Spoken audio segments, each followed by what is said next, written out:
Innal hamdalillah nahmaduhu wa nasta'inuhu wa nastaghfiruh wa na'udzu billahi min shururi anfusina wa min sayyiati a'malina may yahdihillahu fala mudhillalah wa may yudlil fala hadiyalah wa asyhadu an la ilaha illallah wahdahu la syarikalah wa asyhadu anna Muhammadan abduhu wa rasuluh.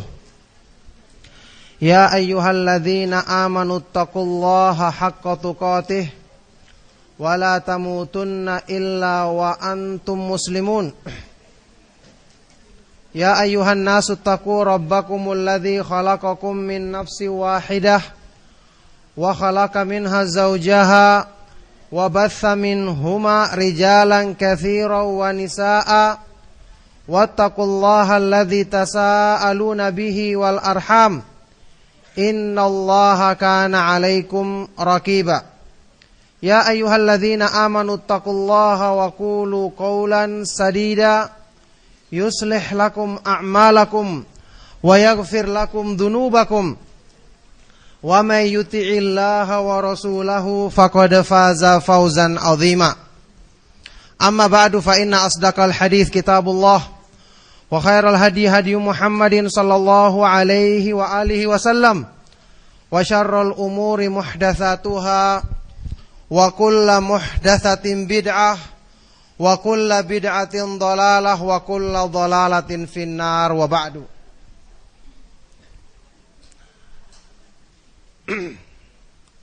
Ibu-ibu dan rekan-rekan akhwat sekalian rahimakumullah, alhamdulillah kembali kita memuji Allah Subhanahu wa taala dan bersyukur kepadanya atas semua limpahan nikmat-Nya. Segala puji bagi Allah Subhanahu wa taala yang memuliakan dan meninggikan kedudukan kita dengan petunjuk-Nya. Segala puji bagi Allah Subhanahu wa taala yang tidak henti-hentinya melimpahkan nikmat dan karunia-Nya kepada kita, meskipun kita senantiasa membalasnya dengan maksiat dan kurang dalam menunaikan perintah-Nya. Segala puji bagi Allah Subhanahu wa taala yang dengan kita memuji dan mensyukuri nikmat-Nya, semua itu adalah karena kemudahan yang diberikan-Nya, yang setelah itu pun mengharuskan kita mensyukuri nikmat tersebut. Semoga Allah Subhanahu wa taala merahmati Al-Imam Asy-Syafi'i rahimahullah taala yang mengucapkan dalam ucapannya yang terkenal, alhamdulillahilladzi la yu'adda syukru ni'matin min ni'amihi illa bi ni'matin hadithatin tujibu syukrahu 'alaiha. Segala puji bagi Allah yang tidaklah seseorang melakukan syukur atas nikmat-nikmat yang diberikannya kecuali dia bisa menunaikan syukur tersebut dengan nikmat baru dari Allah Subhanahu wa taala yang mengharuskan dia kembali mensyukurinya. Oleh karena itu, jika kita merenungkan, jika kita menghayati bahwa sebenarnya kita itu sangat-sangat banyak mendapatkan karunia dari Allah Subhanahu wa taala, dalam keadaan kita tidak membalas atau tidak mensyukuri nikmat tersebut dengan sebaik-baiknya. Alhamdulillah, akhwat sekalian rahimakumullah, pada siang hari ini kita akan mengkaji satu materi yang insyaallah materi ini penting untuk menjadi pedoman dalam kehidupan kita. Dan dengan materi ini kita belajar melatih diri untuk menjadi orang-orang yang punya selera tinggi dalam arti yang sebenarnya. Kita belajar untuk menjadi orang-orang yang punya kedudukan tinggi di hadapan Allah Subhanahu wa taala, supaya keadaan kita, selera kita dan target kita tidak cuma bertumpu kepada dunia yang rendah, dunia yang hina, supaya sedikit demi sedikit kita bisa meninggikan kedudukan kita di hadapan Allah Subhanahu wa taala. Nah, inilah tujuannya kita belajar agama. Kita belajar agama itu untuk merubah diri menjadi baik, bukan untuk mencari cara-cara agar bisa memenuhi keinginan kita lewat agama. Kita belajar agama supaya agama ini memperbaiki kita. Dan orang yang mengikuti petunjuk Allah dalam agamanya, dia akan terbimbing dengan izinnya. Tetapi na'udzubillahi min dzalik, orang yang menjadikan agama sebagai sarana yang dipaksa-paksakannya untuk memuaskan keinginan hawa nafsunya, na'udzubillahi min dzalik, dia akan tersesat dari jalan Allah Subhanahu wa taala. Dan mereka-mereka inilah yang dicela oleh Allah Subhanahu wa taala dalam Al-Qur'an, wa minan nasi may ya'budullaha ala harfin fa in asabahu khairun yatma'anna bihi wa in asabathu fitnatun inqalaba ala wajhihi khasirad dunya wal akhirata dzalika huwal khusranul mubin.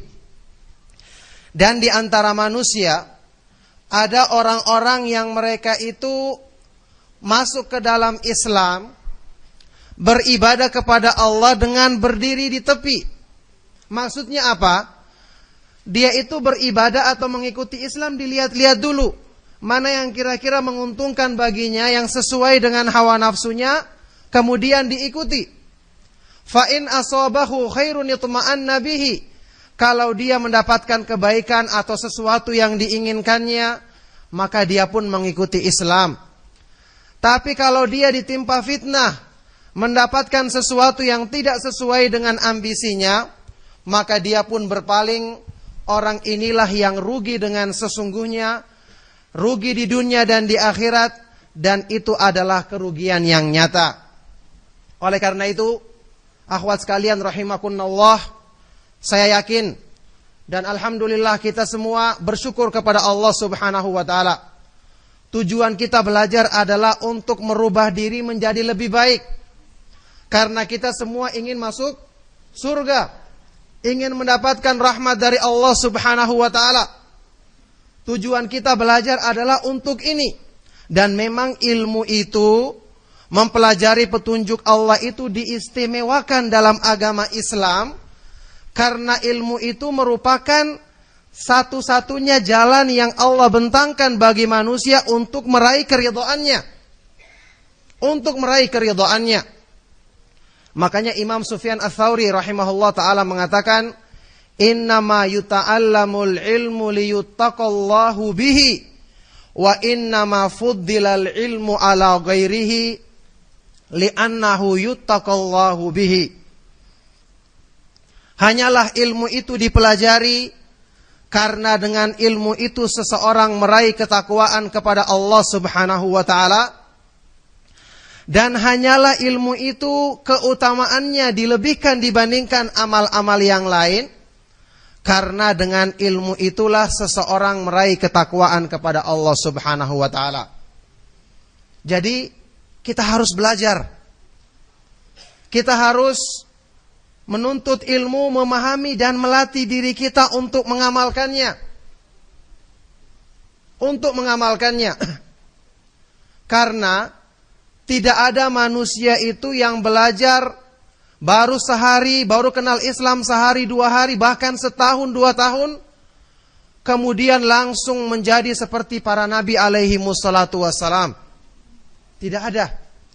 Semua amalan-amalan yang baik dalam Islam itu perlu dilatih.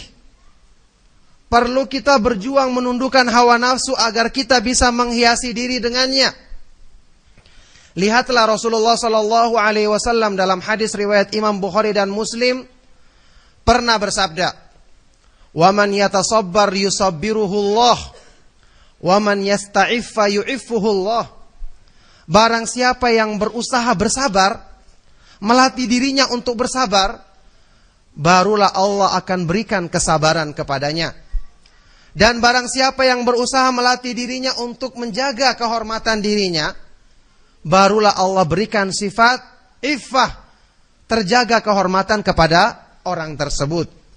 Ini menunjukkan semua amal baik itu harus ada latihannya.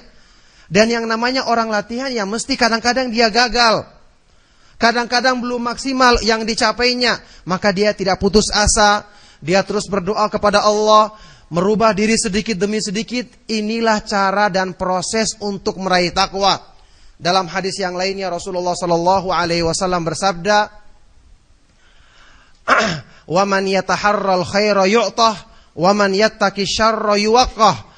Barang siapa yang berusaha menghiasi dirinya dengan kebaikan, maka dia akan diberikan kebaikan tersebut oleh Allah Subhanahu wa taala. Dan barang siapa yang berusaha untuk menghindari keburukan, melatih dirinya menjauhi keburukan, maka Allah Subhanahu wa taala akan menjaga dirinya dari keburukan tersebut. Nah, oleh karena itu kita semua bersyukur karena kita memiliki Rabb Allah Subhanahu wa taala yang sangat luas rahmat dan karunia-Nya, yang tidak henti-hentinya mengajak manusia dan memudahkan sebab-sebab kebaikan untuk mereka. Kita bersyukur kepada Allah Subhanahu wa taala karena kita diberi semangat untuk belajar, menghadiri kajian ilmiah yang sesuai dengan pemahaman yang benar. Kenapa kita bersyukur? Kita bersyukur karena ilmu ini bisa membimbing kita kepada kebaikan. Tidak terasa, kalau kita semakin mengikuti pengajian, kita akan rasakan banyak perubahan-perubahan yang terjadi dalam diri kita. Karena sifatnya ilmu agama itu beda sama ilmu-ilmu dunia.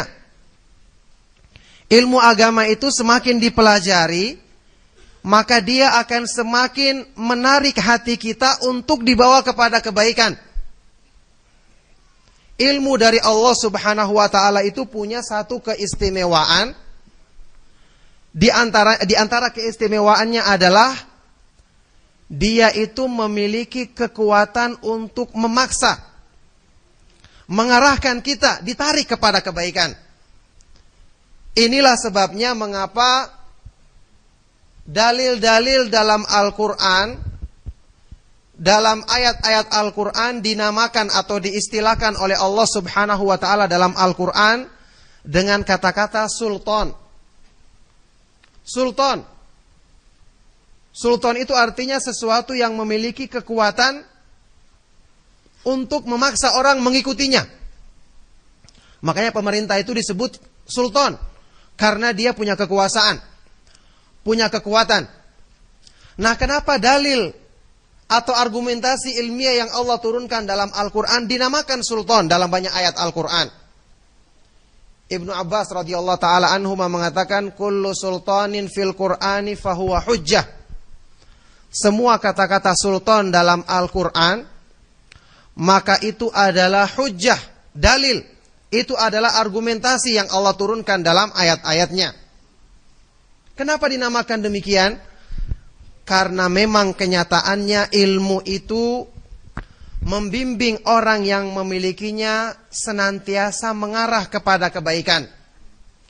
Maka siapa yang ingin baik, ingin merubah dirinya, berdoa kepada Allah Subhanahu wa taala yang di tangannya lah segala kebaikan, kemudian tuntutlah ilmu, kemudian biarkan ilmu itu membawa kita kepada kebaikan. Jadi kalau ada di antara kita, dan ini mestinya banyak ya, yang merasa saya ini penuh dengan kekurangan, ibadah saya kurang bagus, kecintaan saya terhadap dunia terlalu berlebihan, saya sulit untuk menundukkan hawa nafsu, dan keluhan-keluhan yang lainnya. Jawabannya, permasalahan ini bukan cuma kita yang mengalami. Dialami oleh para ulama sebelum kita. Bahkan yang mereka alami adalah hal-hal yang berhubungan dengan perkara yang paling penting dalam agama, yaitu masalah ikhlas. Kita ketahui ikhlas ini berat, amalan yang paling sulit dalam agama Islam. Kata Sufyan Ats-Tsauri, ma'alajtu nafsi ala syai'in mu'alajatahu alal ikhlas. Aku tidak pernah berjuang untuk memperbaiki diriku dalam sesuatu yang lebih berat daripada ketika memperbaiki keikhlasanku. Tapi subhanallah, dengan kekuatan ilmu, dengan izin Allah subhanahu wa ta'ala, orang-orang sebelum kita, dengan mereka bersungguh-sungguh belajar, bersabar untuk memahami petunjuk Allah, pelan-pelan diresapi maknanya, sedikit demi sedikit mereka terbimbing, sehingga lama-kelamaan keikhlasan yang maksimal bisa mereka raih, sebagai bukti bahwa ilmu itu memperbaiki sedikit demi sedikit orang yang mau belajar dan mengikuti petunjuknya. Makanya Imam Ad-Daraqutni, Imam Ahlus Sunnah yang sangat terkenal di zaman atau generasi setelah tabi'ut tabi'in, Imam Ahlul Hadis yang sangat terkenal, pernah menggambarkan hal ini dalam ucapan beliau, talabnal ilma li ghairillahi fa'aba ayyakuna illa lillah. Kami dulu awal-awalnya menuntut ilmu itu bukan karena Allah. Maksudnya wajar kalau orang baru bertobat, baru memperbaiki diri, masih banyak kekurangannya, masih banyak penyimpangan dalam niatnya. Tetapi kata beliau, kami dulu menuntut ilmu dalam keadaan niat kami masih menyimpang. Tapi subhanallah, ilmu itu enggan. Petunjuk Allah yang kami pelajari itu tidak mau dibawa kecuali kepada keikhlasan untuk Allah subhanahu wa ta'ala semata-mata. Jadi ilmu itu punya kekuatan. Kalau kita mengikutinya, maka kita akan dibawa kepada kebaikan. Nah, inilah yang insya Allah bisa kita rasakan buktinya dalam diri kita. Semakin lama kita belajar, kita mengikuti pengajian yang dengan pemahaman yang benar, maka kita akan merasakan minimal sholat kita sudah mulai berubah. Minimal sudah mulai kita berusaha mencari-cari dan mempelajari bagaimana sholatnya Nabi Shallallahu Alaihi Wasallam. Demikian pula dalam permasalahan-permasalahan agama yang lainnya. Nah, ini adalah sebuah proses untuk meraih ketakwaan kepada Allah Subhanahu Wa Taala. Maka di sini bagi orang-orang yang dimuliakan oleh Allah Subhanahu Wa Taala untuk mengenal petunjuknya, harusnya dia bersyukur. Kalau kita pernah membaca mungkin di buku-buku atau di majalah tentang kisah orang-orang yang soleh sebelum kita, kenapa mereka bisa berkorban untuk agama demikian besarnya? Maka ini adalah perkara yang dengan ilmu agama tidak mustahil untuk kita capai. Kita bisa memilikinya. Kenapa? Jalan yang mereka tempuh juga kita tempuh saat ini insya Allah dengan ilmu yang kita pelajari. Kemudian Allah Subhanahu Wa Taala yang maha mampu memberikan hidayah kepada mereka, juga maha mampu memberikannya kepada kita. Tidak ada yang berbeda. Cuman masalahnya, mereka memiliki kesungguhan yang lebih daripada kita. Nah, ini yang kita tidak miliki. Sehingga dengan mempelajari ilmu agama sedikit demi sedikit, saya katakan tadi, tidak ada yang mustahil untuk kita itu bisa memperbaiki diri kita sampai bisa meraih hal-hal yang luar biasa dalam agama Islam dengan izin Allah Subhanahu Wa Taala. Inilah makna yang kita ketahui, penjabaran secara luas daripada sabda Nabi Shallallahu Alaihi Wasallam, "Man yuridillahu bihi khairan, yufaqihu fid din." Barang siapa yang Allah Subhanahu Wa Taala kehendaki baginya kebaikan, maka Allah Subhanahu Wa Taala jadikan dia faham dalam masalah agama. Maka di sini akhwat sekalian rahimakumullah, pada kesempatan siang hari ini kita akan mengkaji satu materi penting. Perniagaan yang tidak akan merugi, atau perniagaan akhirat. Berniaga dengan Allah Subhanahu Wa Taala. Siapa yang bisa membayangkan dia berniaga dengan Allah Subhanahu Wa Taala? Tentu mereka ini adalah orang-orang yang mulia. Tentu mereka ini adalah orang-orang yang tinggi kedudukannya, dan kita pun ingin meraih kedudukan yang tinggi tersebut. Inilah salah satu di antara keistimewaan yang dimiliki oleh para sahabat Nabi Shallallahu Alaihi Wasallam. Apa itu? Mereka itu adalah orang-orang yang sangat cinta dan selalu mengutamakan balasan yang Allah Subhanahu wa taala sediakan bagi hamba-hambanya di akhirat. Sehingga meskipun mereka memiliki dunia, tapi dunia itu tidak masuk ke dalam hatinya. Sahabat yang mulia Abdullah bin Mas'ud radhiyallahu taala anhu mengatakan di hadapan murid-muridnya para tabi'in, innakum aktsaru salatan wajtihadan min ashabin nabi sallallahu alaihi wasallam wa hum kanu afdhala minkum. Kalian lebih banyak salatnya, lebih besar kesungguhannya dibandingkan para sahabat Nabi Shallallahu Alaihi Wasallam. Tapi anehnya para sahabat itu lebih utama dan lebih mulia dibandingkan kalian di hadapan Allah. Aneh. Kenapa orang-orang yang lebih banyak ibadahnya tapi kedudukannya tidak lebih mulia dibandingkan yang lebih sedikit ibadahnya? Maka murid-muridnya bertanya, li ayyi syai'in yakunu dzalik? Kenapa bisa seperti itu? Maka jawabannya beliau mengatakan, li'annahum kanu azhada minkum fid dunya wa arghaba fil akhirah. Karena mereka itu lebih zuhud dalam kehidupan di dunia dan lebih bersemangat, lebih cinta mengejar balasan di akhirat. Nah, inilah rahasianya. Orang-orang yang tidak mengenal petunjuk Allah, tidak mengenal agama, yang menjadi fokus utama mereka sekedar banyak-banyakan. Banyak beribadah, tidak peduli apakah sesuai dengan tuntunan Allah atau tidak. Yang penting banyak-banyakan, karena pertimbangan mereka, yang penting payah, yang penting banyak. Tapi orang yang berilmu tidak seperti itu. Mereka memahami persis bahwasanya Allah Subhanahu wa taala akan menilai lebih besar kepada kualitas amalan manusia dibandingkan dengan kuantitasnya. Allah berfirman dalam surat Al-Mulk, ayat yang terkenal, ayat yang kedua, alladzi khalaqal mauta wal hayata liyabluwakum ayyukum ahsanu amala. Dialah yang menciptakan kehidupan dan kematian untuk menguji siapa di antara kamu yang lebih bagus kualitas amalnya. Allah tidak mengatakan yang diuji yang paling banyak. Tentu saja kalau banyak dan kualitasnya benar itu lebih baik.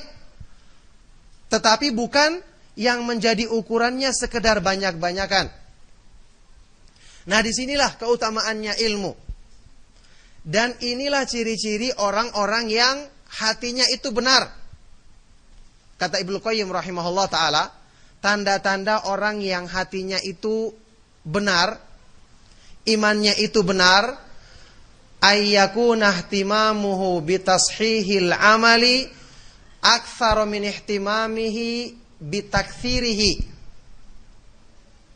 Perhatiannya untuk memperbaiki kualitas amal lebih besar daripada sekedar memperbanyaknya.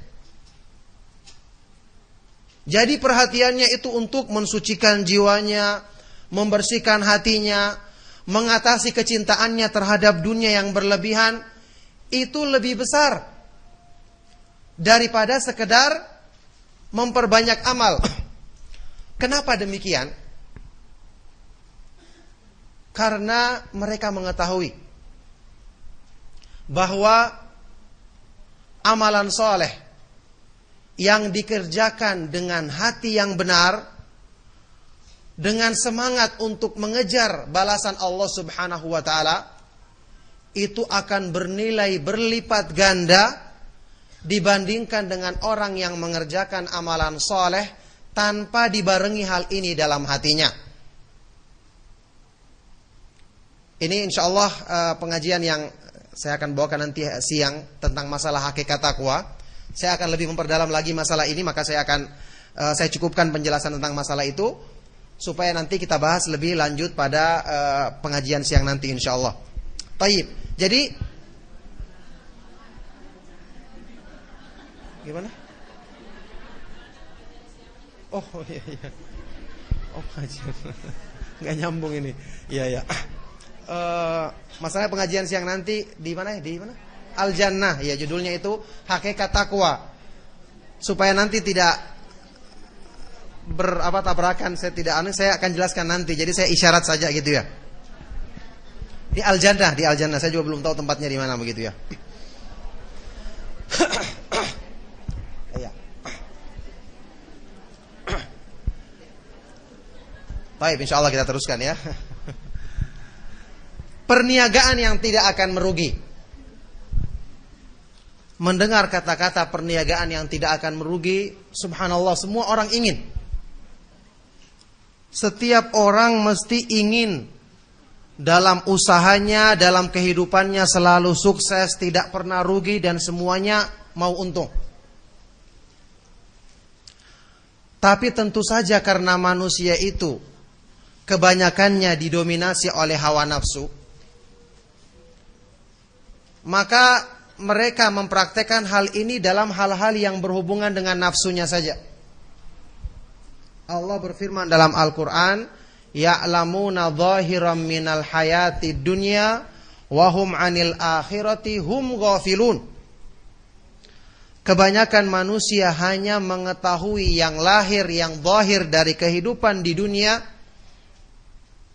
sedangkan untuk perkara-perkara akhirat mereka lalai. Maksudnya apa? Kalau untuk urusan dunia, kebanyakan manusia itu benar-benar berusaha untuk selalu meraih yang terbaik, mencurahkan sungguh-sungguh supaya sukses. Tapi giliran untuk masalah agama, inginnya hasil yang seadanya, pas-pasan. Ya, ikut agama tapi juga tetap tidak meninggalkan dunia. Alasannya supaya meraih kebahagiaan di dunia dan di akhirat. Ya biasa orang seperti ini, karena lagi ada maunya maka dipaksa-paksakan untuk sesuai dengan keinginan. Dan ini Allah katakan keadaan kebanyakan manusia. Jadi kita tidak mensucikan diri kita. Kalau Nabi Yusuf alaihissalatu wassalam saja, seorang nabi mengatakan, wa ma ubarri'u nafsi inna nafsa la ammaratun bisu, aku tidak menganggap suci diriku, karena jiwa itu selalu mengajak kepada keburukan, nafsu itu selalu mengajak kepada keburukan. Jadi justru orang yang mengakui dirinya itu penuh kekurangan, banyak yang perlu dibenahi, justru ini merupakan ciri-ciri orang-orang yang akan dimudahkan taufik dari Allah Subhanahu wa taala kepadanya. Ya, jadi lebih baik seseorang itu mengakui dirinya kurang, salah, daripada dia merasa dirinya baik sehingga dengan itu dia terperdaya dan masuk dalam perangkap syaitan. Nah, jadi demikian keadaan kebanyakan manusia. Oleh karena itulah Allah Subhanahu wa ta'ala ketika ingin memotivasi manusia dengan keinginan yang ada dalam diri-diri mereka, yaitu supaya selalu beruntung dalam setiap usahanya, tidak pernah rugi. Itulah sebabnya dalam banyak ayat Al-Quran Allah Subhanahu wa ta'ala menamakan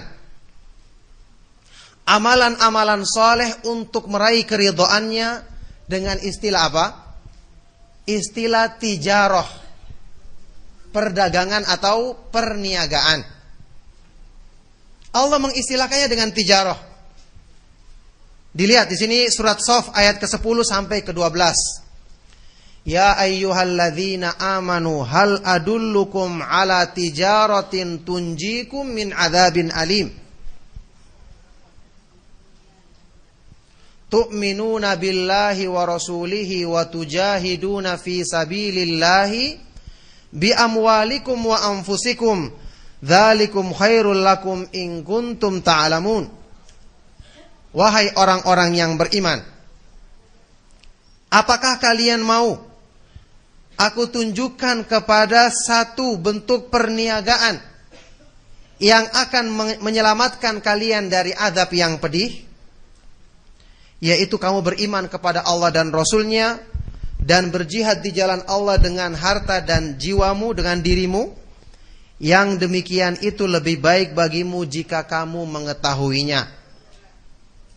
Jadi Allah menamakan amalan-amalan soleh untuk mendekatkan diri dengannya dengan istilah tijarah, perniagaan, yang berarti ini ajakan kepada jiwa manusia. Siapa yang ingin beruntung, siapa yang ingin mendapatkan kebaikan yang lebih, maka berniagalah bersama Allah Subhanahu wa ta'ala, karena itu merupakan perniagaan yang besar yang dijanjikan kebaikannya oleh Allah Subhanahu wa ta'ala. Ini sebabnya kenapa dinamakan demikian, perniagaan. Maka Allah Subhanahu wa ta'ala kita ketahui memang dalam banyak ayat Al-Quran, dan ini termasuk di antara keistimewaan Al-Quran, yaitu membuat perumpamaan yang difahami oleh manusia dalam perkara-perkara yang lahir yang mereka saksikan dalam kehidupan di dunia, supaya mereka bisa memahami hal itu jika dihubungkan dengan hati manusia. Misalnya masalah berbekal. Orang itu kalau ingin bersafar, hendaknya dia berbekal. Maka waktu tentang masalah haji, Allah berfirman dalam Al-Quran, wa tazawwadu, berbekallah kalian kalau melakukan perjalanan. Fa inna khairaz zadi at-taqwa, dan sesungguhnya sebaik-baik bekal itu adalah takwa. Maksudnya apa? Allah ingin mendekatkan pemahaman kita. Kalau kita itu dalam melakukan perjalanan membawa bekal, mempersiapkan persiapan, maka tentunya yang berhubungan dengan perjalanan menuju Allah, kita membutuhkan sebaik bekal yaitu takwa kepada Allah Subhanahu wa ta'ala. Contoh lain, dalam ayat Al-Quran lainnya Allah Subhanahu wa ta'ala berfirman, ya bani Adam qad anzalna alaikum libasan yuwari syawatikum warisha wa libasut taqwa dzalika khair. Wahai manusia, sungguh kami telah turunkan kepadamu pakaian untuk menutupi auratmu, dan juga pakaian yang indah untuk perhiasan. Ini pakaian zahir manusia. Kemudian Allah Subhanahu wa ta'ala berfirman setelah itu, walibasut taqwa dzalika khair, dan pakaian ketakwaan yang merupakan pakaian hati manusia, yang merupakan penutup aurat kekurangan dalam jiwa manusia, itu adalah lebih baik untuk diusahakan. Ini maksudnya pendekatan agar jiwa manusia tergerak untuk bisa termotivasi mengikuti ajakan dari Allah Subhanahu wa ta'ala tersebut. Nah, inilah Allah Subhanahu wa ta'ala menamakan upaya untuk mendekatkan diri dengannya sebagai tijarah, perniagaan. Berarti saat ini kita sedang mengambil bagian dari perniagaan dengan Allah, insya Allah. Dengan kita belajar, menghadiri majelis ilmu, membaca Al-Quran, kemudian mengikuti petunjuk Allah Subhanahu wa ta'ala dan Rasulnya, ini merupakan bagian dari mengikuti ajakan Allah Subhanahu wa ta'ala. Sekarang, barang dagangan dan perniagaan Allah Subhanahu wa ta'ala adalah sorga. Yang karena sorga ini kedudukannya tinggi, maka tentu saja perniagaan yang barang dagangannya berupa sorga adalah perniagaan yang mahal, yang hanya ditunjukkan kepada para pembeli dan para pedagang kelas tinggi.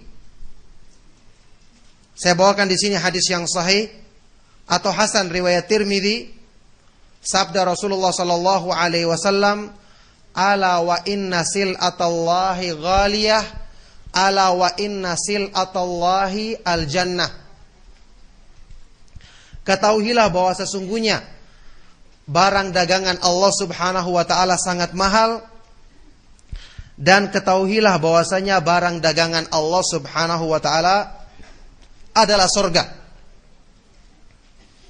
Karena barang dagangan ini tinggi dan mulia, maka sebagaimana perdagangan yang tinggi di dunia tidak akan terlibat di dalamnya kecuali orang-orang yang punya modal besar, kecuali orang-orang yang punya selera tinggi.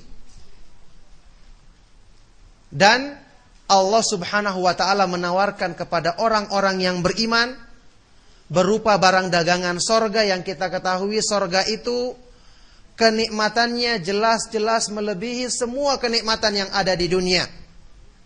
Allah berfirman dalam hadis qudsi, a'dadtu li'ibadiyas salihin ma la 'ainun ra'at wa la udhunun sami'at wa la khatara ala qalbi bashar.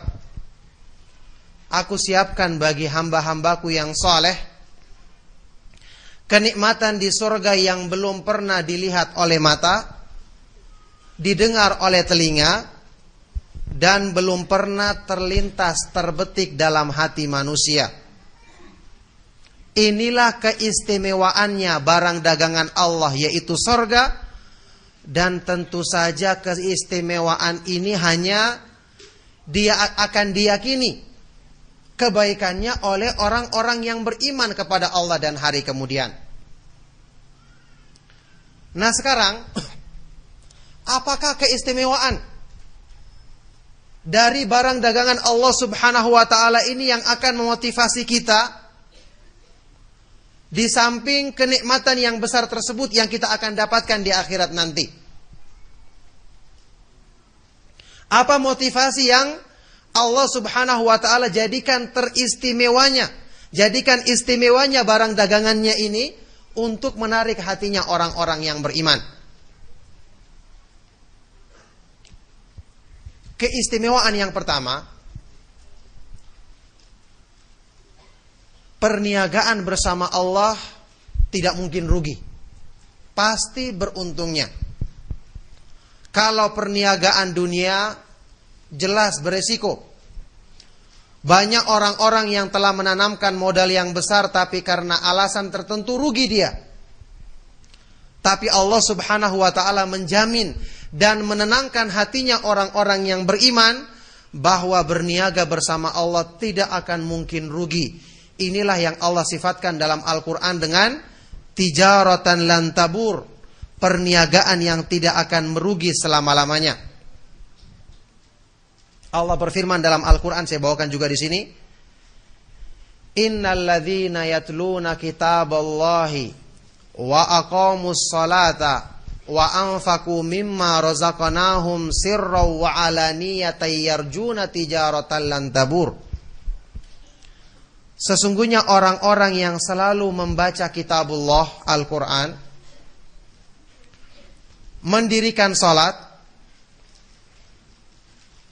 dan menginfakkan sebagian dari rezeki yang kami berikan kepada mereka di jalan Allah, baik secara diam-diam maupun terang-terangan, yarjuna tijaratan lan tabur, mereka ini adalah orang-orang yang mengharapkan perniagaan yang tidak akan merugi. Sekarang siapa yang tidak menginginkan perniagaan yang terus beruntung? Jelas semua orang menginginkannya. Dan inilah perniagaan bersama Allah Subhanahu wa ta'ala. Tidak akan merugi orang yang melibatkan diri dengannya. Tidak akan merugi orang-orang yang ikut mengambil bagian padanya. Dan tentu saja semakin besar dia mengambil bagian dari perniagaan tersebut, maka semakin besar pula keuntungan yang didapatkannya. Ini perniagaan atau keistimewaan yang pertama. Keistimewaan yang kedua, Perniagaan bersama Allah Subhanahu wa taala tidak membutuhkan modal. Untungnya sudah pasti dan semua akan mendapatkan kebaikan, ditambah lagi plus tidak butuh modal. Apa maksudnya? Maksudnya kita diminta dalam perniagaan bersama Allah itu mencurahkan harta dan jiwa. Sementara harta dan jiwa kita ini miliknya siapa? Miliknya Allah Subhanahu wa taala. Jadi maksudnya atau hakikatnya adalah kita diminta mencurahkan sesuatu yang dia itu milik Allah Subhanahu wa taala sendiri. Karena bagaimanapun juga kalau kita tidak curahkan harta dan jiwa kita, tidak mau kita keluarkan, apakah harta kita, jiwa kita, tenaga kita, usia kita akan terus kekal atau akan habis? Jawabannya akan habis, mau tidak mau. Kalau tidak digunakan pada kebaikan, pasti akan digunakan pada keburukan. Maka tidak ada pilihan lain. Jiwa dan harta kita kalau kita tidak gunakan untuk berdagang bersama Allah, maka pasti kita gunakan berdagang dengan syaitan dan hawa nafsu kita. Na'udzubillahi min dzalik. Tidak ada pilihan yang ketiga. Makanya Allah Subhanahu wa taala berfirman dalam Al-Qur'an, "Innallaha ashtara minal mu'minina anfusahum wa amwalahum bi anna lahumul jannah yuqatiluna fi sabilillahi fayaqtuluna wa yuqtalun." Surat At-Taubah ayat 111. Sesungguhnya Allah Subhanahu wa taala telah membeli dari orang-orang yang beriman diri dan harta-harta mereka dengan memberikan balasan sorga sebagai imbalannya. Mereka berperang di jalan Allah, lalu mereka itu membunuh atau terbunuh di jalan Allah Subhanahu wa taala. Jadi kita diminta untuk mencurahkan harta dan jiwa kita yang hakikatnya itu adalah milik Allah Subhanahu wa taala. Berarti pada hakikatnya Allah ingin memberikan balasan yang sempurna untuk kita dengan kita mencurahkan sesuatu yang mau tidak mau pasti kita akan keluarkan. Pasti kita akan habiskan. Kalau bukan untuk kebaikan, maka na'udzubillahi min dzalik, akan dihabiskan untuk keburukan. Imam Qatadah, Imam Ahlus Sunnah yang terkenal dari kalangan tabi'in, dan Al-Hasan Al-Basri juga dari kalangan tabi'in, ketika menafsirkan ayat ini mereka berdua mengatakan, "Wallahi baya'ahumullahu fa'agla thamanahum." Demi Allah, Allah Subhanahu wa ta'ala telah berjual beli dengan mereka, dan Allah Subhanahu wa ta'ala menjadikan sangat besar harga yang mereka terima dalam perniagaan bersama Allah Subhanahu wa ta'ala, yaitu mendapatkan surganya. Maka inilah keistimewaan yang tentu akan memotivasi hatinya orang-orang yang beriman untuk mengejarnya. Cuma yang menjadi masalah kembali kepada perkara tadi. Akhwat sekalian rahimakumullah, kembali kepada permasalahan tadi, bahwa karena kebanyakan manusia itu masih terkungkung dengan kenyataan bahwa mereka lebih mengutamakan nafsu, yang terjadi adalah mereka merasa sulit atau enggan untuk mengambil bagian dari perniagaan bersama Allah Subhanahu wa taala. Memang ini sudah merupakan hikmah dari Allah Subhanahu wa taala. Setiap keistimewaan itu tidak diberikan kepada semua manusia. Kenapa? Karena keistimewaan dari Allah itu untuk tahapan awalnya dilingkupi dengan hal-hal yang berat. Rasulullah sallallahu alaihi wasallam bersabda, "Huffatil jannatu bil makarih wa huffatin naru bisyahwat." Surga itu dilingkupi dengan hal-hal yang berat, dengan hal-hal yang sulit. Tujuannya untuk apa?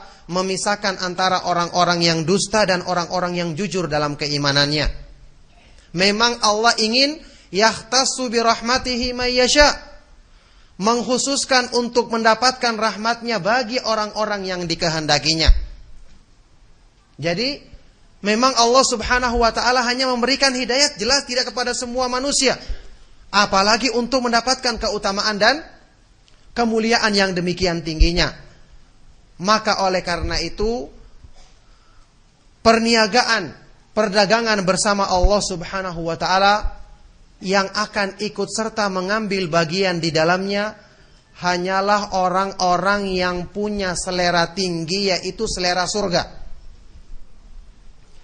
Kenapa orang yang punya selera surga dikatakan seleranya tinggi? Karena memang surga itu tempatnya tinggi.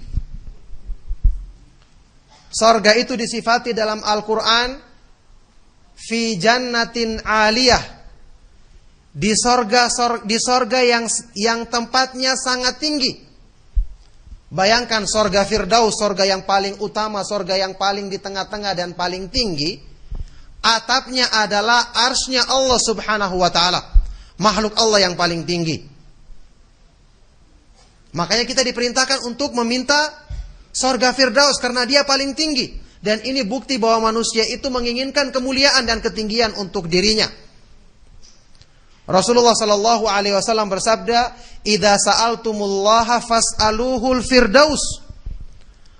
Kalau kalian meminta kepada Allah, maka mintalah surga Firdaus. Kalau dalam urusan dunia saja kita selalu berusaha mencari yang paling istimewa, kenapa untuk urusan agama kita selalu minta yang pas-pasan? Rasulullah SAW mengatakan, kalau minta surga Firdaus, fa innahu awsatul jannati wa a'laha wa saqfuha arsyur rahman. Surga Firdaus itu adalah surga yang paling tinggi dan paling di tengah-tengah. Dan atapnya adalah arsy Allah subhanahu wa ta'ala. Ini menunjukkan orang yang ingin meminta surga itu seleranya selera tinggi. Sebaliknya orang yang keinginannya hanya berkisar kepada dunia dan sekitarnya, maka demi Allah dan demi Allah, inilah orang yang punya selera rendah yang sebenarnya. Karena dunia itu secara bahasa saja artinya rendah. Dunia itu diambil dari bahasa Arab, dana yadnu dunuwan, atau dana yadni danaatan. Dua kemungkinan artinya. Arti yang pertama adalah dekat. Maksudnya dunia itu cepat berlalu. Seiring dengan cepat berlalunya usia manusia, dunia itu cepat berlalu. Dalam Al-Quran dunia itu digambarkan cuma seperti satu hari saja. Sedangkan akhirat dikatakan godan besok, karena cepatnya berlalu. Ya ayyuhalladzina amanu taqullaha wal tanzur nafsum ma qaddamat lighad. Wahai orang-orang yang beriman, bertakwalah kepada Allah dan hendaknya masing-masing diri melihat apa yang diusahakannya untuk hari esoknya, yaitu akhiratnya. Kenapa akhirat diistilahkan dengan kata-kata godan besok, yang artinya hari sesudah hari ini? Karena akhirat itu sangat cepat datangnya. Dunia itu cepat berlalunya. Ini pengertian yang pertama dari dunia. Pengertian yang kedua, dana yadni danaatan, artinya dunia itu adalah rendah dan hina. Maka orang-orang yang mencintainya, maaf, dikatakan sebagai orang yang rendah dan hina. Makanya Rasulullah SAW berlindung kepada Allah dari sifat yang rendah dan hina ini. Beliau berdoa dalam doa yang terkenal, wala taj'alid dunya akbara hammina wala mablagha ilmina. Ya Allah, janganlah engkau menjadikan dunia sebagai akbara hammina, tujuan terbesar kami, dan jangan jadikan dunia sebagai puncak dari pengetahuan kami. Ini meminta perlindungan dari keinginan yang rendah terhadap perkara-perkara dunia yang Allah Subhanahu wa taala berfirman, ya Rasulullah sallallahu alaihi wasallam bersabda dalam hadis yang sahih, "Lau kanatid dunya ta'dilu indallahi janaha ba'udatin ma syariba minhu al-kafiru syurbatal ma." Seandainya dunia itu di sisi Allah nilainya, harganya sebanding dengan sayap seekor nyamuk, maka orang kafir tidak akan minum seteguk air pun di dunia ini. Itu seandainya nilainya sama dengan sayap seekor nyamuk. Tapi karena nilainya di hadapan Allah lebih rendah daripada itu, maka orang kafir diberikan kepadanya dunia.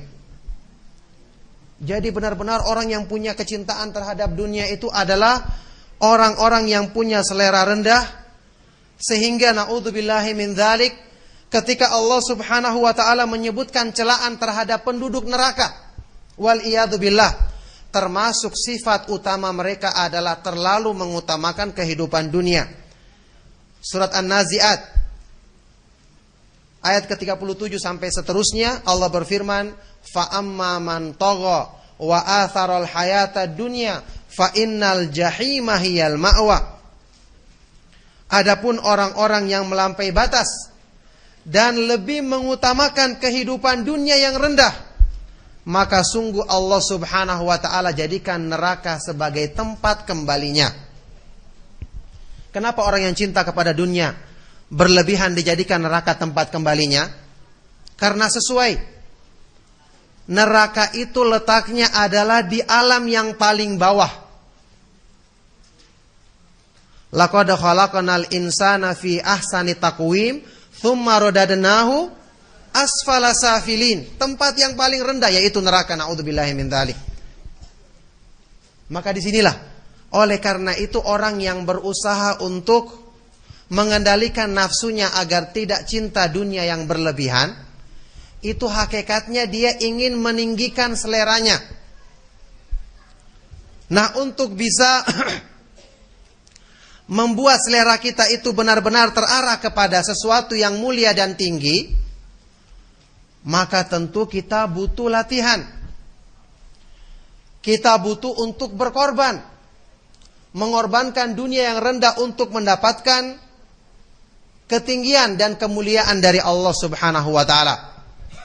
Lihatlah, Ibnu Qayyim rahimahullah taala mengatakan, man tamihat nafsuhu bi umuril aliyah lil umuril aliyah. Barang siapa yang jiwanya sudah timbul keinginan untuk meraih perkara-perkara yang tinggi di hadapan Allah, meraih perkara-perkara yang tinggi di hadapan Allah, fawajaba alaihi ayyashudda ala mahabbati turukid daniyah. Maka wajib baginya untuk mengekang kuat keinginannya terhadap, kecintaannya terhadap perkara-perkara yang rendah, perkara-perkara dunia. Ya mungkin ayatuhal akhwat fiddin rahimakunallah, ada yang supaya tidak salah faham, kenapa dari tadi disebut masalah dunia, masalah dunia, masalah dunia? Kenapa dari tadi dibahas tentang masalah harusnya kita itu zuhud dalam kehidupan di dunia? Tentu saja yang namanya zuhud di sini perlu diluruskan bahwa tidak mesti orang yang zuhud itu harus miskin. Tidak mesti orang yang kaya itu berarti tidak zuhud. Tidak demikian. Karena para sahabat Nabi SAW juga ada yang kaya. Utsman ibnu Affan, Abdurrahman bin Auf dan yang lainnya.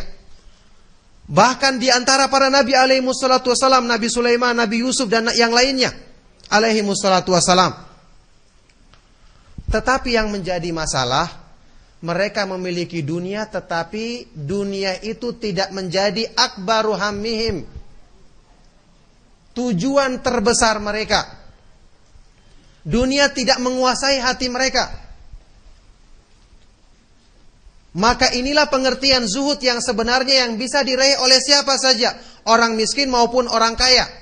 Imam Ahmad bin Hanbal rahimahullah ta'ala waktu ditanya, ayyu syai'in az-zuhdu fid dunya, ayyu syai'in az-zuhdu fid dunya, apakah pengertian sikap zuhud dalam kehidupan di dunia? Ini jawaban beliau yang sangat memuaskan untuk menepis anggapan bahwa orang zuhud itu hanya bisa dicapai oleh orang-orang yang tidak punya harta. Imam Ahmad bin Hanbal rahimahullah ta'ala mengatakan, zuhud di dunia itu adalah qasrul amal, tidak panjang angan-angan. Meskipun dia punya harta, tapi hartanya itu tidak menjadi target utamanya. Dia tidak menanamkan angan-angan yang muluk-muluk terhadap hartanya, karena dia tahu hartanya ini akan segera habis. Hartanya ini akan dimintai pertanggungjawaban di hadapan Allah. Maka dia segera menggunakan hartanya di jalan Allah subhanahu wa ta'ala. Inilah orang zuhud yang sesungguhnya. Bahkan orang yang bisa zuhud dalam kondisi seperti ini lebih utama daripada orang yang tidak punya harta. Jadi kata beliau, qasrul amal, tidak panjang angan-angan. Tidak punya target muluk-muluk dalam hidup dunia, dalam kehidupan dunia.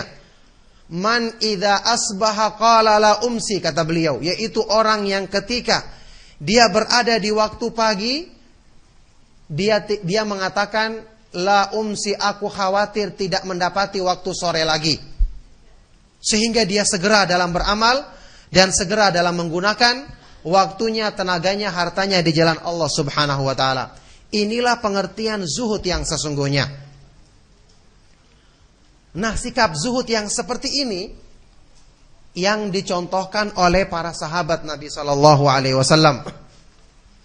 Dalam sebuah athar yang sahih, riwayat Imam Al-Hakim dan yang lainnya yang disahihkan oleh beliau dan disepakati oleh Imam Az-Zahabi, kisah menarik tentang gambaran bagaimana perniagaan yang sungguh-sungguh mendapatkan keberuntungan yang besar dari Allah subhanahu wa ta'ala. Yaitu kisah hijrahnya sahabat yang mulia Abu Yahya Suhaib ibnu Sinan radhiyallahu ta'ala anhu. Ketika beliau akan berhijrah, mengikuti hijrahnya Nabi sallallahu alaihi wasallam dari Mekah ke Madinah, kita ketahui Suhaib ibnu Sinan itu adalah seorang pendatang di Mekah. Tapi karena beliau ulet dan rajin, sehingga usaha perdagangannya maju. Maka beliau memiliki harta yang banyak. Kemudian beliau masuk Islam dan baik keislamannya, termasuk sahabat yang utama. Maka ketika beliau akan berhijrah,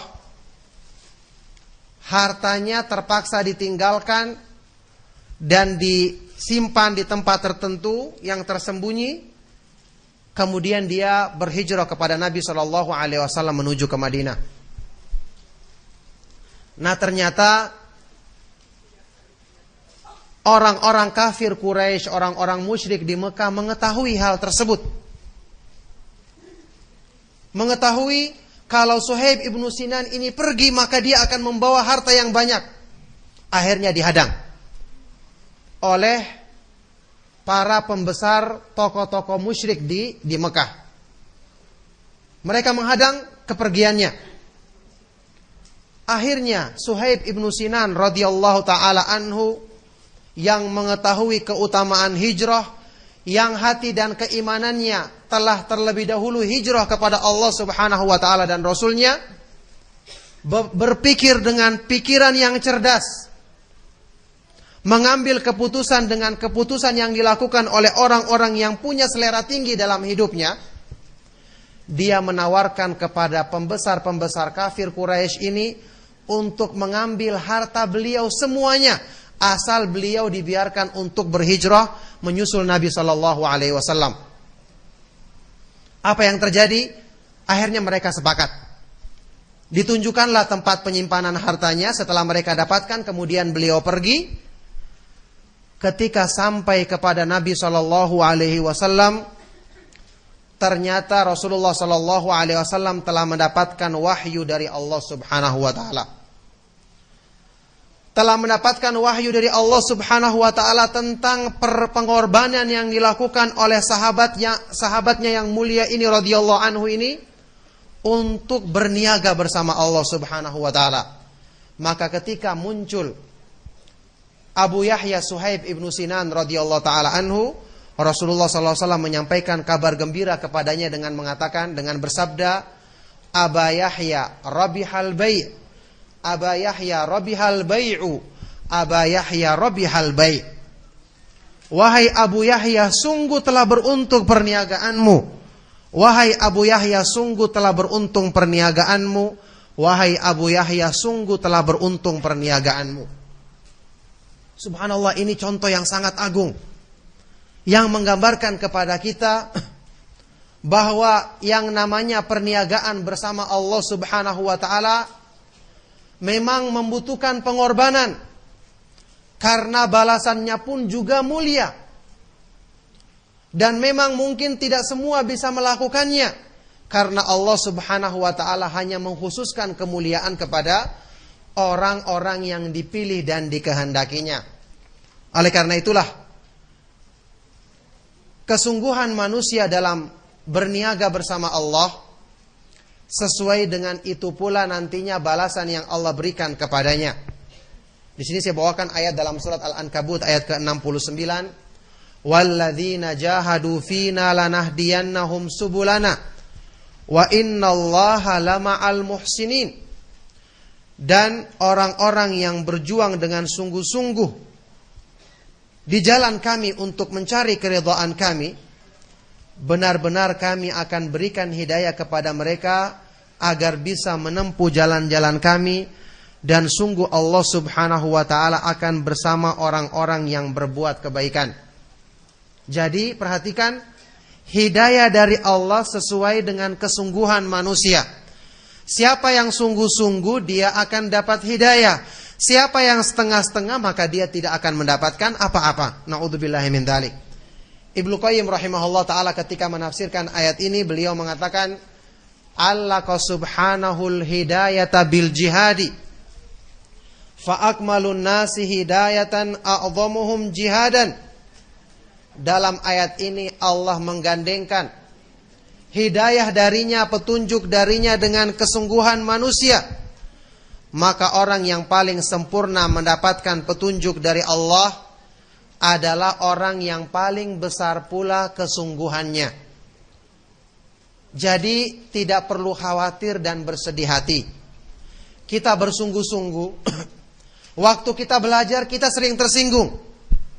Tidak mengapa, ketersinggungan kita akan dibalas dengan kebaikan oleh Allah Subhanahu wa taala. Orang yang tidak tersinggung sewaktu dia dinasehati, berarti dia ini tidak punya kebaikan dalam hatinya. Orang yang tersinggung berarti masih ada peluang untuk baik dalam dirinya.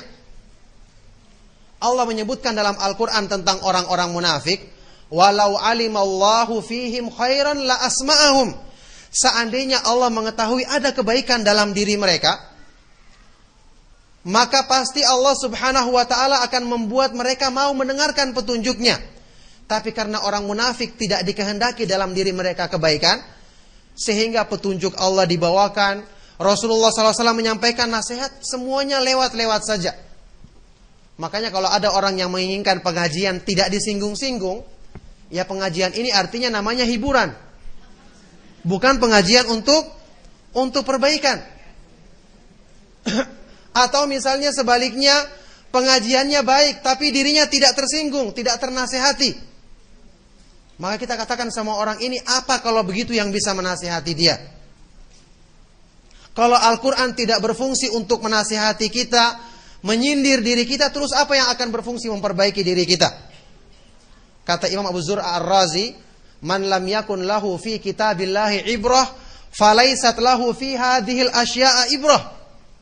Barang siapa yang tidak bisa mengambil pelajaran, teguran dan nasihat yang baik dari kitabullah Al-Quran, maka ketahuilah segala sesuatu yang ada di dunia ini tidak akan bisa memberikan manfaat dan teguran bagi dirinya. Oleh karena itu, kita menghadiri pengajian, dibahas pembahasan yang mungkin kita belum melaksanakannya, ada yang tidak sesuai dengan keinginan kita, maka itu semua tidak sia-sia. Nafsu kita ditampar untuk kita berubah, dan perubahan yang kita lakukan tidak disia-siakan oleh Allah Subhanahu wa taala. Jika kita segera menerimanya kemudian berusaha untuk mengamalkannya, maka Allah Subhanahu wa taala akan membalas dan memberikan hidayah kepada kita sesuai dengan kesungguhan yang kita lakukan. Oleh karena itu di sini saya bawakan ungkapannya seorang penyair, wa kullil murajji ma'aliyal umuri bi ghairi ijtihadin rajautal muhala. Maka katakanlah kepada orang-orang yang mengharapkan perkara-perkara balasan yang tinggi dan mulia tanpa kesungguhan dan perjuangan, berarti kamu mengharapkan sesuatu yang mustahil untuk didapatkan. Siapa yang tidak mau bersungguh-sungguh berniaga bersama Allah, maka silakan dia naudzubillahi min dzalik mengambil bagian dari perniagaan bersama syaitan. Saya sudah katakan tadi tidak ada pilihan lain. Rasulullah sallallahu alaihi wasallam dalam hadis riwayat Imam Muslim bersabda, "Kullun nasi yagdu." Masing-masing manusia itu menjalankan hidupnya. Masing-masing manusia itu melalui kehidupannya di dunia. Yang di situ pada hakikatnya fabai'un nafsahu. Masing-masing mereka menjual, mempertaruhkan dirinya sendiri. Kita ini hidup maksudnya mempertaruhkan diri kita. Jiwa dan harta kita perdagangkan. Dan nanti cuma dua kesimpulannya kata Rasulullah SAW. Fabai'un nafsahu famu'tikuha. Maka ada orang yang membebaskan dan menyelamatkan dirinya sendiri dengan membawa dirinya, memperdagangkan dirinya dengan perdagangan Allah Subhanahu wa taala, berdagang di jalannya. Inilah yang menyelamatkan dan membebaskan dirinya sendiri. Au mubikuha, atau kemungkinan kedua dia membinasakan atau mencelakakan dirinya sendiri dengan dia berdagang dengan hawa nafsu dan syaitan. Naudzubillahi min dzalik. Maka tidak ada pilihan bagi kita. Orang-orang yang mulia adalah orang-orang yang mengikuti kemuliaan dirinya. Dan yang selain itu, naudzubillahi min dzalik, faman wajada khairan falyahmadillaha wa man wajada ghaira dzalika fala yalumanna illa nafsahu. Barang siapa yang mendapati kebaikan, maka hendaknya dia memuji Allah Subhanahu wa taala semata-mata, dan barang siapa yang mendapati selain dari itu, maka janganlah dia mencela kecuali terhadap dirinya sendiri. Maka ibu-ibu dan akhwat sekalian rahimakumullah, inilah penjelasan dari materi yang bisa ana bawakan pada kesempatan siang hari ini. Semoga bermanfaat bagi kita semua. Sekali lagi, kita semua punya kesempatan untuk menyambut tawaran dari Allah Subhanahu wa taala. Tidak ada satupun di antara kita yang merasa dirinya lebih berhak dibandingkan saudaranya. Dan inilah perlombaan untuk meraih keutamaan dan kemuliaan yang sesungguhnya. Wa fi dzalika falyatanafasil mutanafisun. Dan dalam hal seperti inilah hendaknya kita berlomba-lomba untuk mengejar keutamaan dan kemuliaan dari Allah Subhanahu wa taala. Yang jelas, kalau kita mau berubah, maka tidak ada waktu dan tidak ada kata terlambat. Allah Subhanahu wa taala membentangkan pintu rahmat dan pengampunannya yang seluas-luasnya, asal kita mau berbenah diri, asal kita mau mengambil petunjuk dan nasihat dari ilmu yang Allah turunkan kepada Rasulnya Shallallahu Alaihi Wasallam, dan kita mau sungguh-sungguh memahami dan mengamalkannya, maka niscaya kemuliaan dari Allah Subhanahu wa taala pula akan mudah dilimpahkannya kepada kita. Maka semoga Allah Subhanahu wa taala senantiasa memudahkan kita mengambil kebaikan dari petunjuknya, dan semoga Allah Subhanahu wa taala memudahkan kita untuk selalu memperbaiki kekurangan-kekurangan diri kita. Demikianlah kajian kita, dan minta maaf atas segala kekurangan. Sallallahu wasallam wa barak ala nabiyyina Muhammadin wa ala alihi wa ashabihi wa man tabi'ahum bi ihsan ila yaumiddin. Wa akhiru da'wana anil hamdulillahi rabbil alamin. Sebelum saya akhiri, kalau ada pertanyaan silakan ya.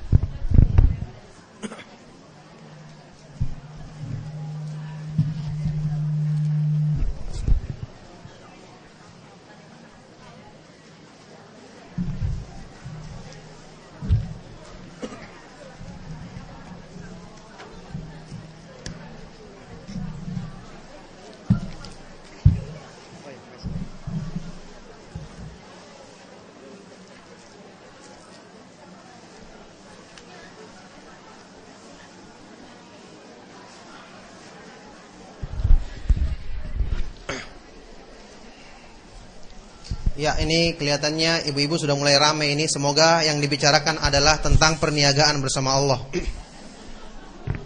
Ya, seperti para sahabat dulu ya, ketika Nabi SAW menyampaikan satu keutamaan, kemudian beliau masuk, maka mereka sibuk berbicara apa kira-kira keutamaan tersebut. Dan ini mudah-mudahan seperti itu juga pembicaraannya ya.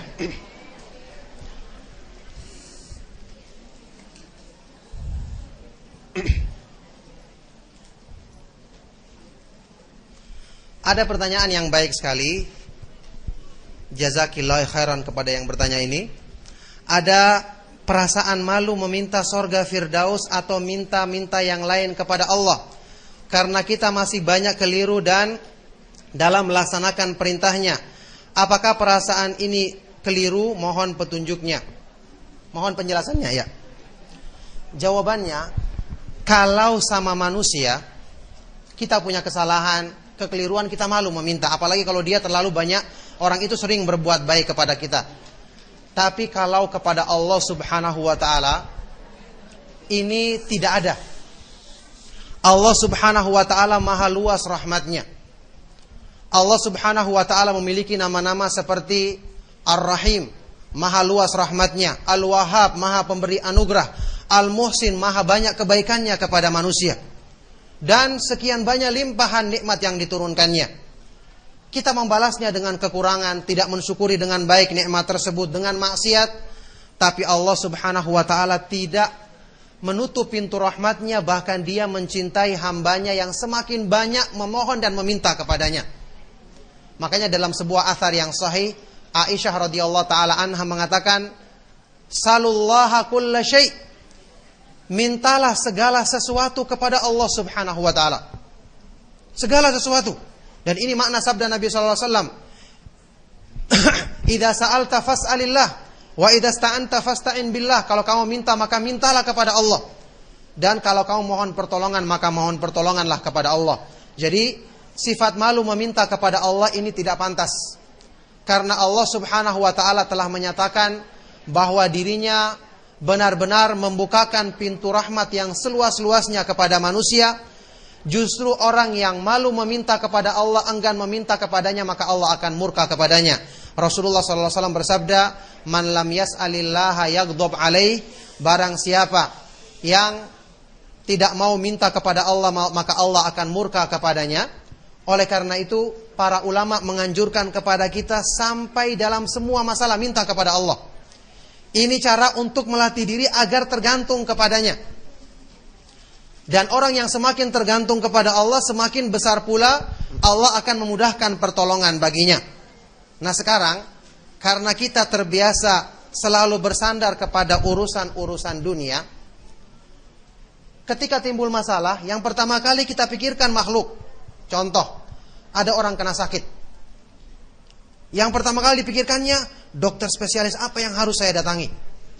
Atau obat apa yang saya harus minum? Jarang ada yang berpikir, harusnya saat ini saya meminta kepada perlindungan kepada Allah yang menciptakan dokter dan menciptakan obat. Manusia kebanyakan pikirannya materi. Waktu dia ditimpa kesulitan, misalnya masalah uang, aduh kepada siapa saya harus pinjam? Kepada siapa saya harus minta pertolongan? Dia lupa bahwasanya Allah Subhanahu wa ta'ala Ar-Razzaq, maha pemberi rezeki. Nah ini kelemahan manusia, selalu lebih bersandar kepada perkara-perkara yang bersifat materi. Biasanya kita beralasan, lah kita kan harus melakukan usaha. Kebanyakan orang salah faham, dikira usaha itu hanya kegiatan-kegiatan yang bersifat zahir. Mereka lupa bahwa sebesar-besarnya usaha itu adalah bersandar kepada Allah. Makanya Allah berfirman dalam Al-Quran, wa may yatawakkal 'alallahi fahuwa hasbuh. Barang siapa yang bertawakal kepada Allah, maka Allah akan mencukupinya. Jadi tawakal itu adalah usaha yang terbesar untuk mendapatkan kecukupan dan pertolongan dari Allah Subhanahu wa ta'ala. Bagi yang biasa melaksanakan puasa Daud pada hari-hari tasyrik, bolehkah melanjutkan puasanya? Jawabannya, hari-hari tasyrik itu tidak diharamkan berpuasa. Lebih utama, karena para ulama membolehkan, misalnya orang-orang yang punya puasa yang sudah terbiasa seperti puasa Daud, tidak mengapa dia berpuasa pada hari tersebut. Yang diharamkan jelas-jelas itu adalah pada waktu Idul Adha maupun Idul Fitri.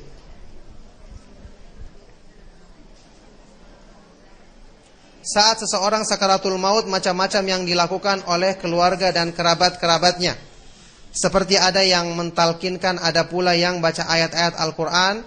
Yang baca Al-Quran itu boleh apa tidak? Jawabannya, yang paling terbaik waktu saat sakaratul maut adalah ditalkin. Karena itu perintah Nabi SAW dan itu yang dilakukan oleh beliau. Lakinu mautakum la ilaha illallah. Kata Rasulullah SAW, tuntunlah orang yang akan meninggal di antara kalian dengan mengucapkan kalimat la ilaha illallah. Jadi yang paling bermanfaat bagi dia adalah diusahakan. Meskipun tentu saja orang yang meninggal dunia itu kondisinya dia akan mengucapkan dan menguasai pikirannya, hatinya saat itu adalah apa yang mendominasi hidupnya selama ini. Makanya Ibnu Qayyim rahimahullah ta'ala menerangkan, ada orang-orang yang ketika itu ditalkin saat-saat menjelang meninggalnya, maka dia mengucapkan apa yang terbiasa dilakukannya. Ada seorang pedagang yang sibuk dengan dunianya sehingga lupa kepada agamanya. Waktu ditalkin mengucapkan kalimat tauhid, dia malah mengucapkan atau mengatakan di akhir-akhir hidupnya, barang ini harganya sekian, barang ini harganya sekian, kemudian meninggal. Naudzubillahi min dzalik. Ada juga yang seterusnya. Jadi yang akan keluar nanti dalam diri manusia adalah apa yang mendominasi hatinya selama hidupnya di dunia. Oleh karena itu, mengucapkan kalimat tauhid, kalau kita terbiasa ya dalam kehidupan kita selalu bertauhid, mempelajari sunnah, maka tanpa ditalkin pun kita akan dengan mudah untuk mengucapkan dua kalimat syahadat la ilaha illallah dan Muhammad Rasulullah. Barangkali kita pernah dengar kisah yang terkenal tentang wafatnya seorang ulama ahlu sunnah wal jamaah di zaman setelah tabi'ut tabi'in, Imam Abu Zur'ah Ar-Razi, Ubaidullah ibn Abdul Karim Ar-Razi. Dia adalah ahli hadis yang terkenal, yang sibuk dalam kehidupannya sehari-hari membela sunnah Nabi SAW. Ketika dia akan meninggal dunia dan ditalkin oleh sahabat-sahabatnya, maka pada waktu itu sahabat-sahabatnya belum sempat mentalkin. Bahkan beliau sendiri yang mengucapkan kalimat la ilaha illallah lengkap dengan riwayat hadisnya, dengan perawi-perawinya sampai kepada ucapannya sahabat yang mulia, qala Muadz bin Jabal radhiyallahu taala anhu mengatakan bahwasanya Rasulullah sallallahu alaihi wasallam bersabda, "Man kana akhiru kalamihi la ilaha illallah dakhalal jannah." Barang siapa yang di akhir ucapannya mengucapkan la ilaha illallah, maka dia akan masuk surga. Setelah mengucapkan ini dia langsung meninggal dunia. Jadi karena memang yang mengisi hidupnya selama ini adalah kebaikan, maka itulah yang keluar saat-saat menjelang kematiannya. Oleh karena itulah yang namanya meninggal dalam keadaan baik itu adalah akan didapatkan oleh orang-orang yang selalu lurus amalan anggota badannya sesuai dengan sunnah Nabi SAW, dan baik amalan hatinya karena diisi dengan tauhid kepada Allah Subhanahu wa taala. Setiap salat 2 atau 3 rakaat, wajib atau sunnah, duduk ketika tahiyat akhir, apakah duduk ke lantai seperti di atas telapak kaki saja? Nah, jadi iftirash atau tawarruk ya. Ini khilaf yang kuat dan sama-sama punya dalil, artinya satu hadis yang difahami berbeda. Jadi tidak ada yang menentukan ini atau ini, maka ini termasuk khilaf yang kuat. Tapi yang lebih dekat kepada zahir hadis, insyaallah duduknya adalah duduk iftirash, seperti duduk tahiyat awal gitu ya.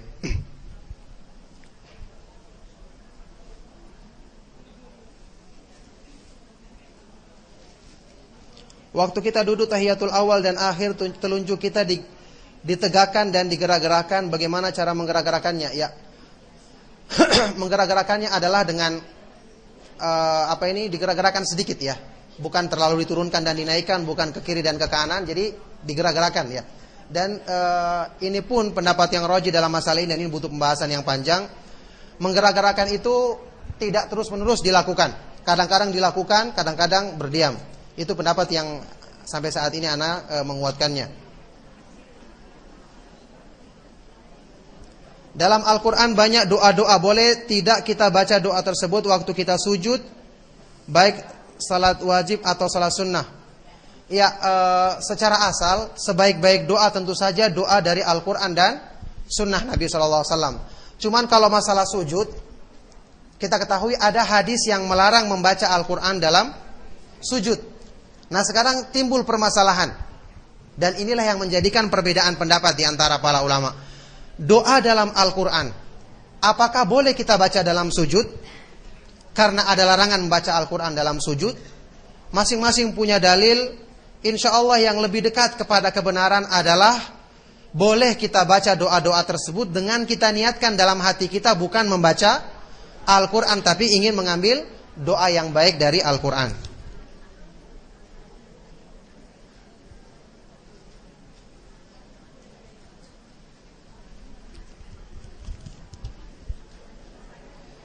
Bumi ini disebut dunia.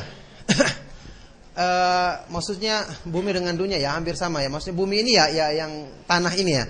Kalau dunia itu ya kehidupan kita yang saat ini.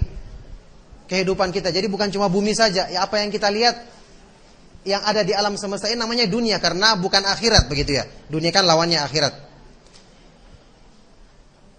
Langit yang kita lihat, apakah itu langit pertama? Iya, itu langit pertama, langit yang paling rendah gitu ya. Karena Al-Quran mengatakan demikian. Walaqad zayyana sama'ad dunya bimasabih ya. Sungguh kami telah menghiasi langit dunia, maksudnya langit yang paling rendah, langit pertama dengan bintang-bintang ya. Adakah cara bertobat yang dicontohkan Nabi Muhammad SAW? Ya, yang disimpulkan dari hadis-hadis yang sahih tentang taubat nasuh itu, taubat yang sungguh-sungguh itu adalah seperti yang diterangkan oleh para ulama tentang syarat-syarat yang bertobat. Ya ringkas saja, yang pertama adanya an-nadam, penyesalan yang sungguh-sungguh untuk tidak mengulangi dosa itu. Yang kedua adanya al-azam ala adamil audah, tekad yang kuat untuk tidak mengulanginya. Dan yang ketiga al-iqla ya, mencabut diri, membersihkan diri dari dosa tersebut dengan menjauhi sebab-sebabnya atau hal-hal yang bisa mengantarkan kepadanya. Ditambah kalau itu berhubungan dengan hak-hak manusia, maka kita mengembalikan hak tersebut. Kalau kita pernah menyakiti orang, kita minta maaf. Itu yang berhubungan dengan syarat doa. Ada lagi syarat yang lain yang dibahas oleh para ulama, yaitu ketika bertobat hendaknya kita mencakupkan semua dosa, baik yang kita ketahui maupun yang tidak kita ketahui, dosa yang kecil maupun yang besar, yang lalu maupun hal-hal yang terjadi sekarang. Yaitu yang dikatakan oleh para ulama. Ya mungkin sudah jam 11 lewat ya. Kita cukupkan kajiannya. Sallallahu wasallam wa barak ala nabiyina Muhammadin wa ala alihi wa ashabihi wa man tabi'ahum bi ihsan ila yaumiddin. Wa akhiru da'wana anil hamdulillahi rabbil alamin. Subhanakallahumma wa bihamdika asyhadu an la ilaha illa anta astaghfiruka wa atubu ilaik. Assalamualaikum warahmatullahi wabarakatuh.